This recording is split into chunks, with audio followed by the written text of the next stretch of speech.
Unofficial Therapy. It's your girl, Waheeda. Thank you for coming back and tuning in. I want to say thank you to all my followers. I appreciate you. We are building, and I'm very grateful. Today, I'm joined with Jay Luciano. Yeah, Luciano. Jay Luciano. And what's up, Jay? What's up?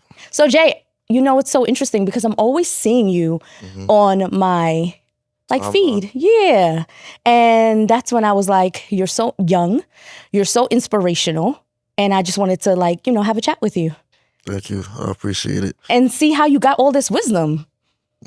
You know, because it's crazy how there's people that's older than you that support you and love what you have to say. Yeah. How did you get so wise?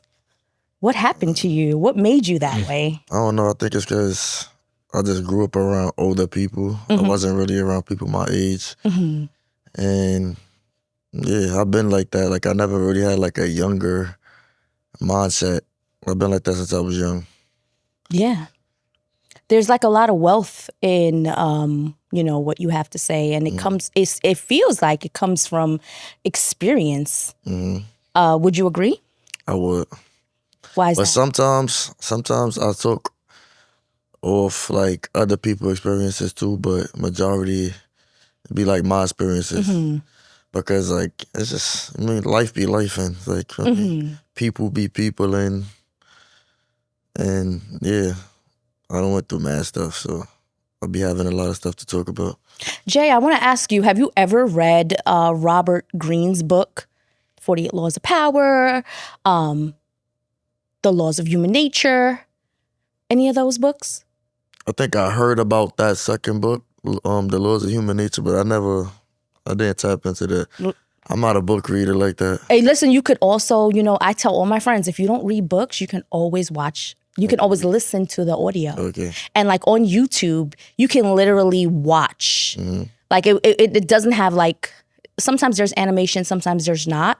But you can literally just play the YouTube video and, learn. Listen, yeah. Yeah. But it's interesting because a lot of what you say feels like you've read those books and, you're just applying it to life. But it feels like those laws are so powerful that they actually apply to our life even when we don't even know that we're using them.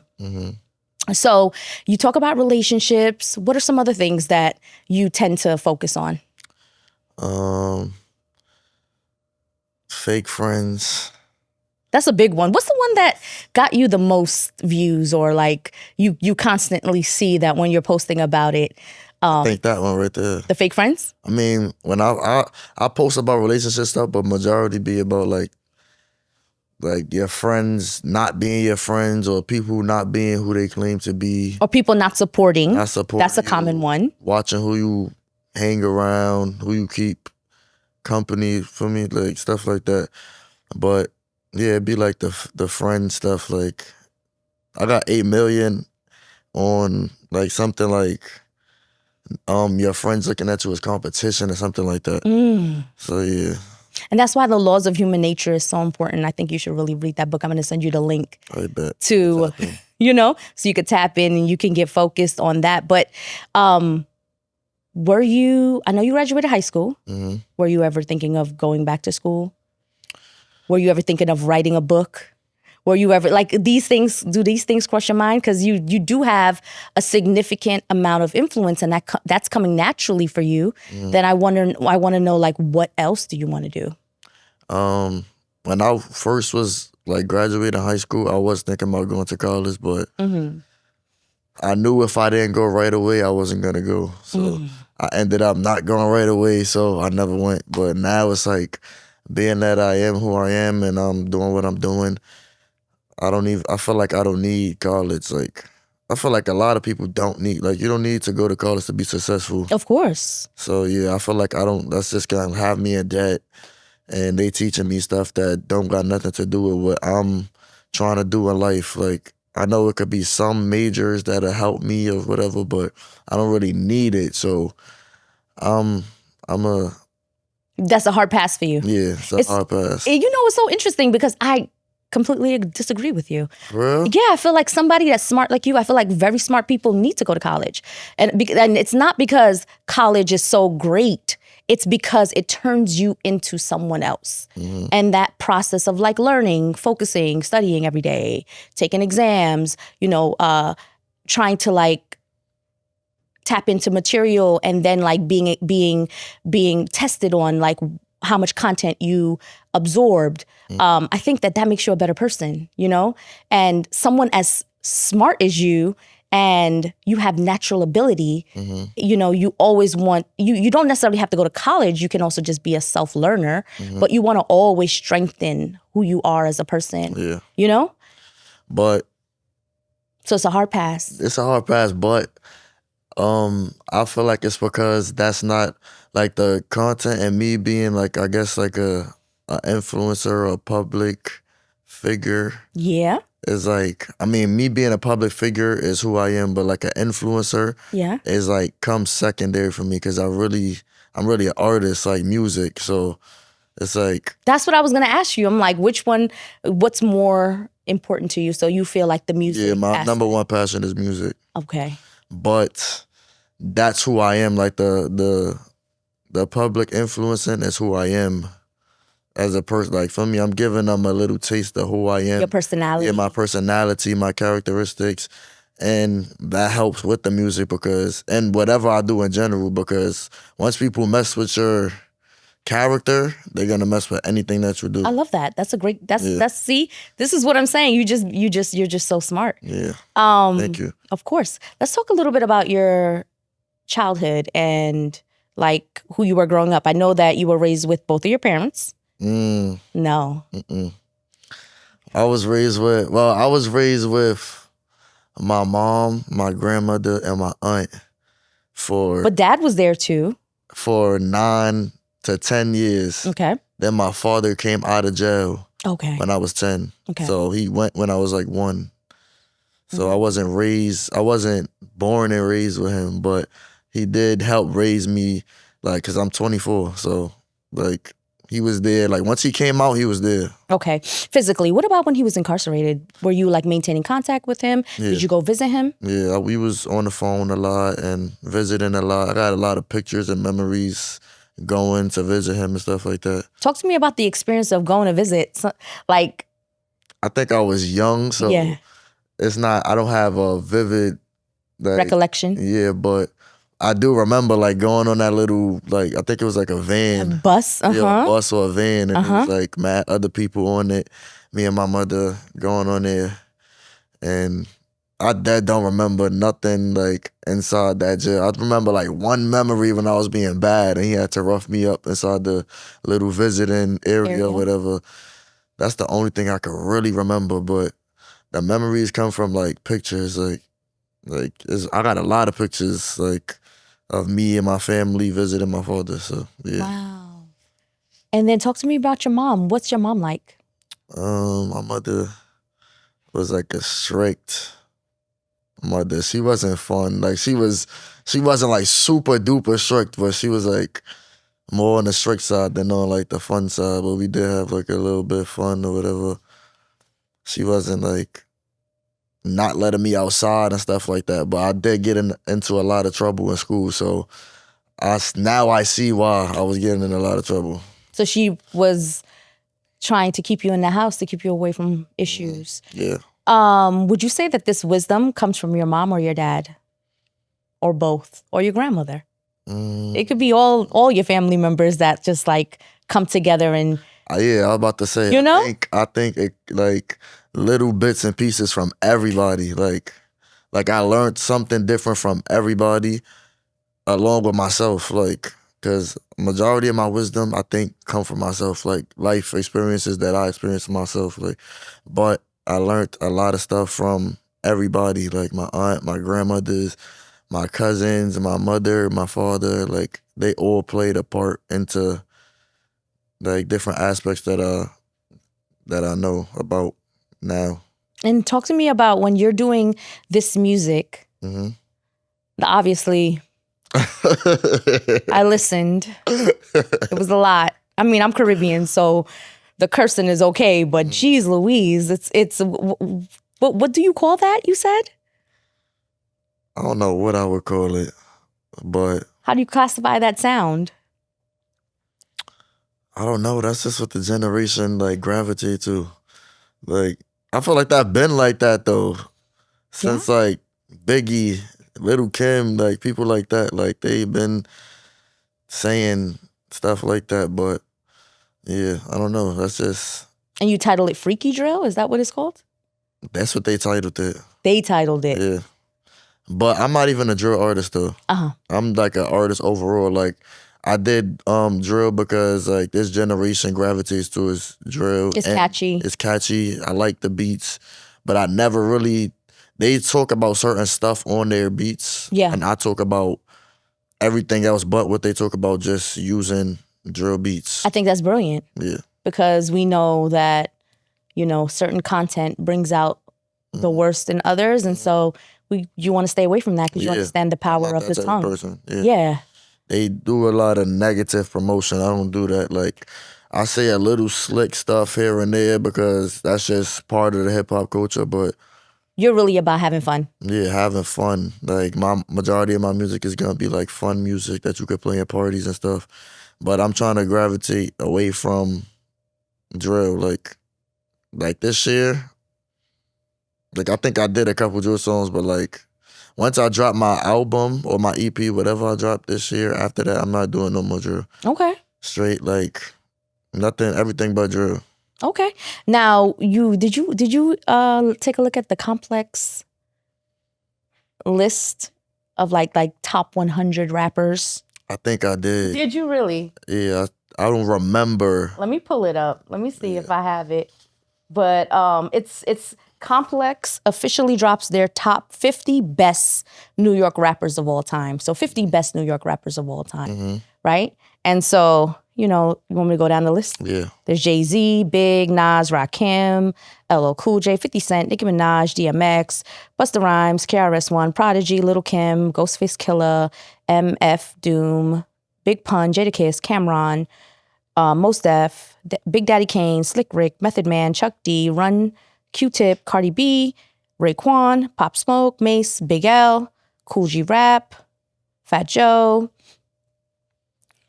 Jizza, Foxy Brown, ODB, Ja Rule, Kool Keith, MC Lyte, Nori, Kumo D, A$AP Rocky, Melly Mel.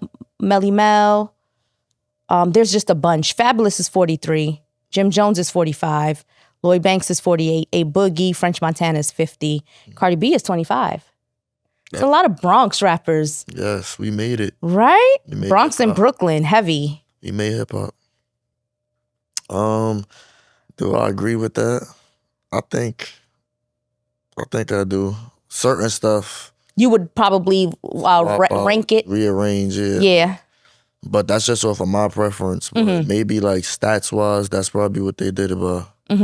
Oh, all numbers. Yeah. It's based on numbers. Yeah, but I feel like I would put Biggie first because you wouldn't put Jay-Z first. No. I feel like Jay-Z is definitely top 2, but I think I would put Biggie first because this the way he switched how hip hop is. Like Jay-Z was looking up to Biggie, so I feel like Biggie should be first. Like hip hop was a whole different sound before Biggie came out, so I feel like he should be number 1. And I think Biggie and Lil' Kim really changed hip hop, so I think that Lil' Kim should be before anyone else. Yeah, like the female rappers, before any other female rappers, because they all look up to her. Like everybody that's coming out, all the female rappers look like Lil' Kim and sound like her, rapping about what she rapped about, look like how she looked and the look that she made.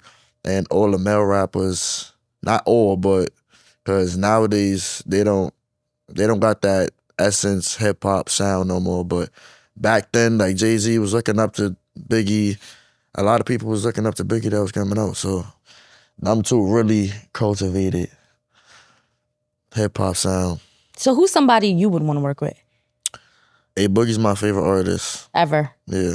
Not ever, but like Right now. Yeah, right now. Like for Huge a couple influence. years now. He's amazing though. Yeah, that's my favorite artist. Who Cardi else? B. I love Cardi B. Like Everybody loves Cardi B. Yeah, that's my number one favorite. Nicki Minaj. Everybody loves Nicki Minaj. Yeah, I love Nicki too. Like everybody loved Nicki because we grew up on her. But yes. I love Cardi because one, she's a Libra just like me. She's my son. Her rap sound, her bars, everything is just, and then her character. Like, yeah, that's my number one female artist. A Boogie's my number one male rapper. So if you were to put 3 people on your mixtape, who would it be? That's hard because there's a lot of 3 people that you really want to work with. And then them two for sure. You know you will make some bangers. Seriously. So them those 2 for sure. All right. Yeah. And I think that last one is hard because so Cardi, A Boogie, who else? I don't know why I'm thinking Ice Spice. I'm gonna just go with that. I kind of know why you're thinking Ice Spice, but yes, of course. She's amazing. Yeah, it's just like she from the Bronx too. They all from the Bronx, actually. Seriously, I was just about to say that. Yeah, so I think I would go with her because like, yeah, we just gotta keep it in the home. Now this is not your so let's move over to relationships. Are you in a relationship right now? It's complicated. It's not complicated, but it's complicated. Why is it complicated? Because once I got into a relationship, I realized that it's complicated. Like, it's too much. Like, and I just had to tell the person, like, I'm not ready because I don't want to say I'm in a relationship and you hold me to a high standard and I'm doing stuff and I just keep hurting your feelings or whatever the case may be. So I'd rather just be honest before anything. So you already know. You're not surprised when I'm not doing me, but doing me. Like, like I don't want it to be like, I'd rather be honest than anything. I love that. I appreciate that. Do you believe that it's a realistic thing to have a relationship when you are in the public space? I think you can, but it's hard. Why is it hard? Because it's just hard. Like, too many options. Yes, I'm gonna be honest. If you don't have like self-control all the way down packed, then it's gonna be hard. Like, and that's why I said I'd rather just be honest and let you know that I'm not ready. Yeah. So talk to me about red flags in a relationship. Red flags in a relationship. We often talk about this, right? Yeah. When you give relationship advice. Yeah, I think what's a red flag for you? Controlling, disrespect. I think a lot of people tend to downplay disrespect or try to put like being disloyal over being disrespectful because I don't know, but I feel like if you don't respect me, then there is no relationship. Yeah, like you shouldn't have a certain look on how I should treat you or whatever if you're not respecting me. Okay. So talk to me about a pattern you had to unlearn in relationships, because obviously, and I think you just answered it when you talked about your current situation, right? Yeah. You said you'd rather be honest. So was that something you struggled with when you were younger? Being honest, and now that you are, maturing and learning like what you're capable of, is it honesty that you've had to? I think I always was honest. Like I never was a liar growing up. Like I'm always honest. The most I would lie about, like white lies, like little stuff, like with my mom, like trying to not get whooped or something like that. But for the most part, I'm not a liar. I always tell the truth about everything because I feel like, what am I lying for? Like, That's how I feel. But I feel like being honest saves you from anything in the future that you don't want to go through. Like if I lie to you about not going to a party last night, and then you look on somebody's story and you see me at the party, you're gonna be like, you lied. Like you're gonna curse me out because I lied to you, rather than me telling you like, yeah, I went to a party last night and I did this and that. So when you see me on the story, you're not surprised. Do you feel like that's something common that, people are fighting about? Like where you've been, what you've been doing?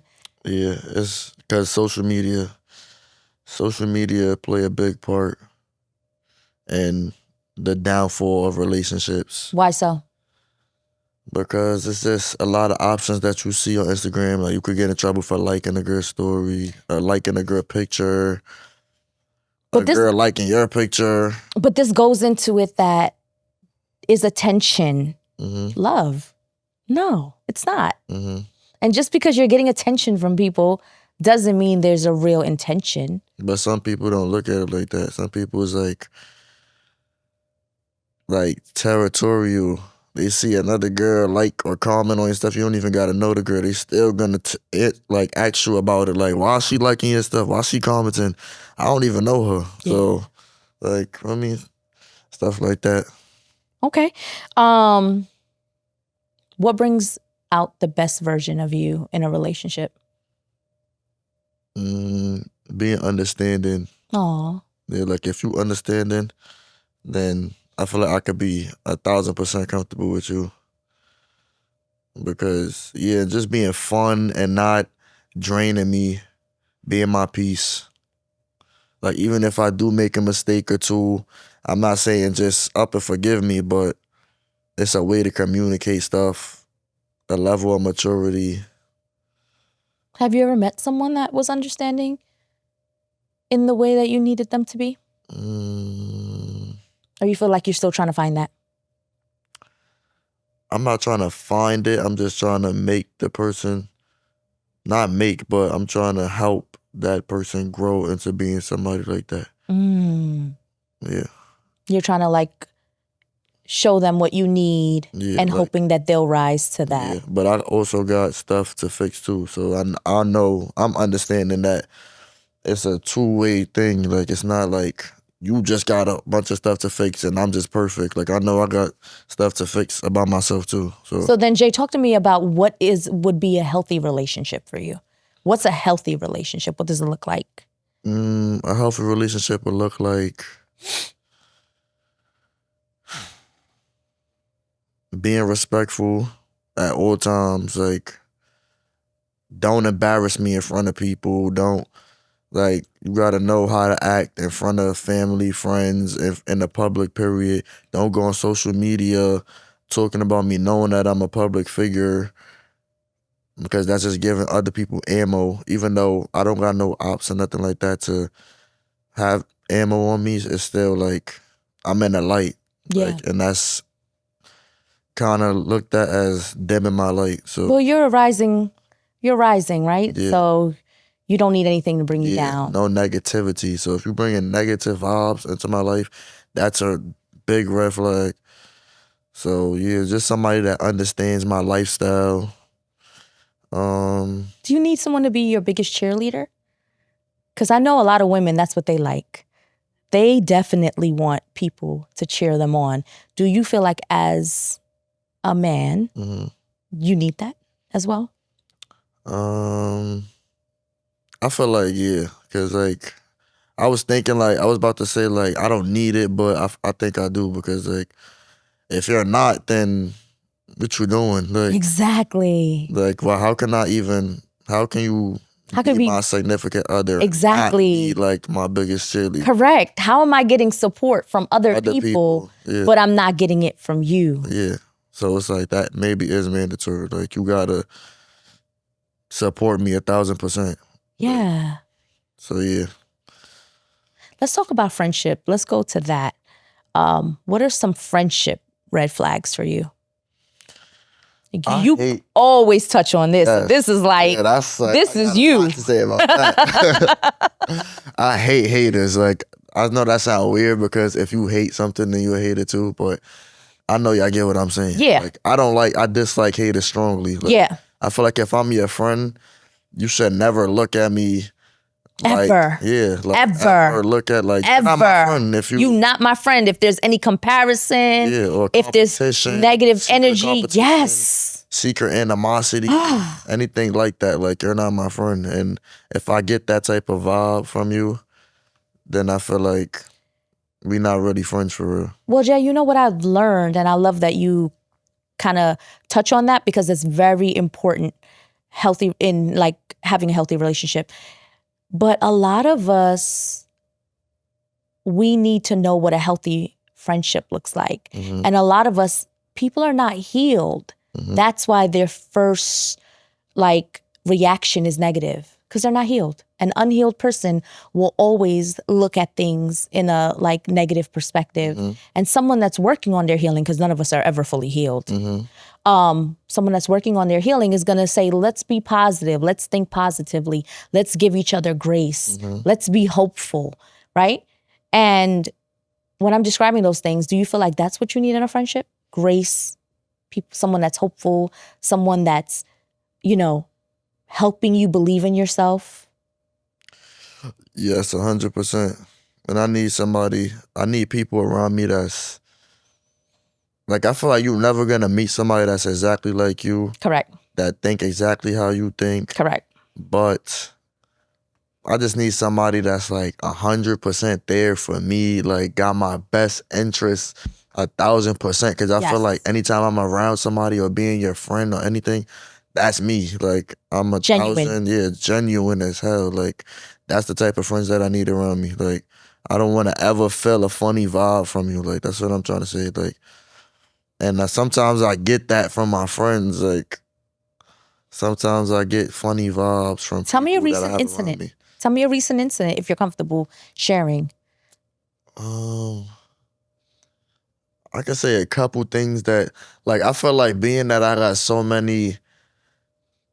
had so many experiences with friends that changed my way of looking at people as a friend, that I just think everything is like I'm just calculating everything, like, cause it's just like a lot of red flags. But one thing would be like hitting me up when you like feel like it. Like, people tend to do that, and I don't like that. Like, if you're my friend, then you shouldn't think you could pick and choose when you want to mess with me or be there for me, like stuff like that. That's what I've been going through right now. Like, because I feel like I'm always gonna be there for my friends and family, especially because I'm going up and I'm who I am right now and I'm elevating. I need people that's gonna be there for me. Yeah. 1,000%. So it's like, if you're not there for me, then I don't know.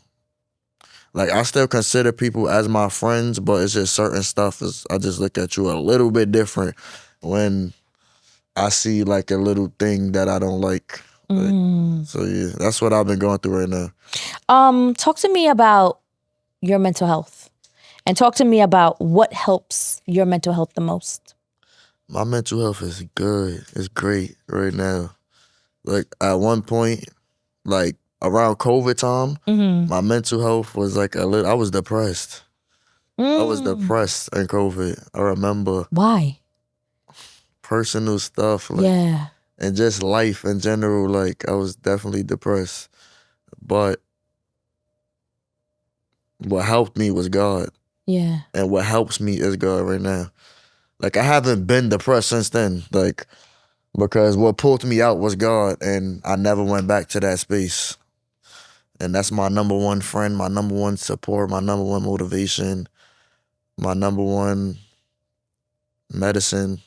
I love that you say that. Yeah. It's so interesting because in the past, when I would hear things, I would get like overwhelmed, like sad things. Like, my friends would tell me something sad and I would like cry or feel bad about it.